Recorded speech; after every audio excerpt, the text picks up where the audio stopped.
Ya, silakan duduk. Oke, selamat pagi. Perkenalkan, saya Dr. Arsya Mjega Poli. Hari ini akan dilakukan konseling identifikasi gaya hidup. Ini dengan kakak siapa? Kak Nun. Oke, baik.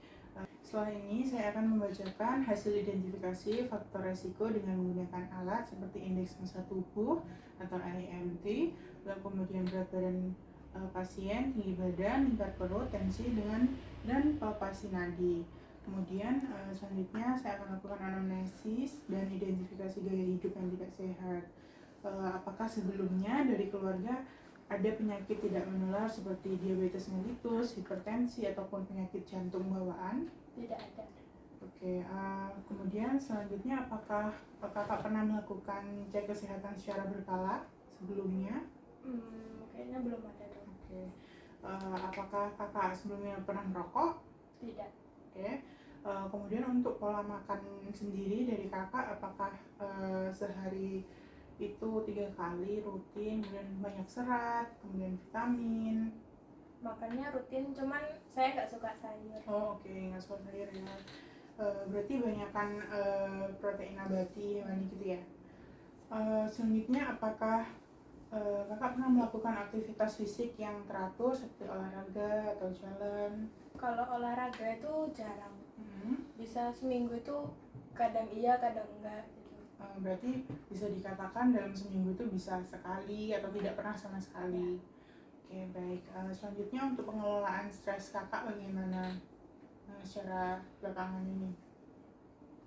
Bisa diceritakan aja kak, nggak apa-apa. Akhir-akhir ini sih lagi stres karena banyak tugas. Oke, tugas ya. Selanjutnya, maaf kak untuk melihat dari hasil wawancara saya dan pemeriksaan saya, sepertinya penyakit kakak ini berhubungan dengan kebiasaan yang kakak lakukan. Apakah kakak punya kebiasaan seperti konsumsi makanan manis-manis atau gurih-gurih? Iya. Manis ya? Iya, manis. Yang gurih? Kalau gurih lebih suka ke manis. Oke, manis ya. Di sini kakak dicurigai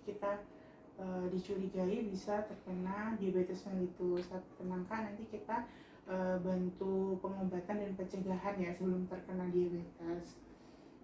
Selanjutnya, apakah kakak punya niatan untuk mencoba menghentikan kebiasaan buruk kakak dalam waktu 6 bulan ke depan? Ada. Oke. Barangkali dalam waktu 1 bulan ke depan, apakah sudah punya rencana untuk melakukan hal-hal kecil menghentikan kebiasaan buruknya? Kalau 1 bulan ke depan belum. Oke, belum ya. Atau kakak selama ini sudah ada usaha buat menghentikan kebiasaan itu? Belum. Oke, pada pasien ini dalam fase contemplation. Baik kak, di sini nanti saya minta kakak melakukan cek kesehatan secara berkala. Kemudian saya minta kakak untuk melakukan olahraga teratur minimal 3 kali seminggu atau 150 menit per minggu dengan meningkatkan secara moderat dari ringan ke berat. Misalkan dalam 1 minggu diawali rutin saja 1 minggu 1 kali, kemudian meningkat bulan selanjutnya 1 minggu 2 kali dan seterusnya.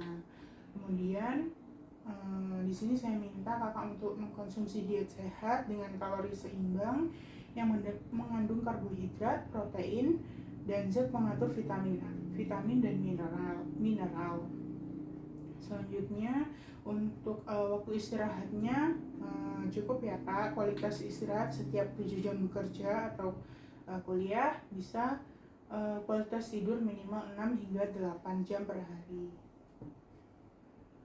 Selanjutnya untuk mengelola stres dengan berpikiran positif, beribadah, kemudian berzikir, bersyukur, meditasi, mendengarkan musik kesukaan kakak, lalu pemujatan, kemudian sikap mental positif dan visualisasi itu juga penting ya kak.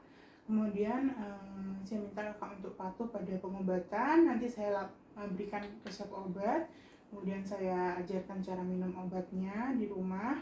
Kemudian nanti saya juga menjelaskan ada perbedaan obat yang diminum dalam jangka panjang dan jangka pendek.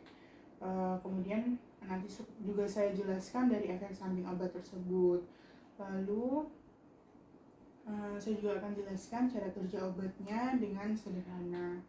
Kemudian apakah ada yang ingin ditanyakan, Kak? Sudah. Oke, baik. Terima kasih, Kak. Terima kasih, Dok.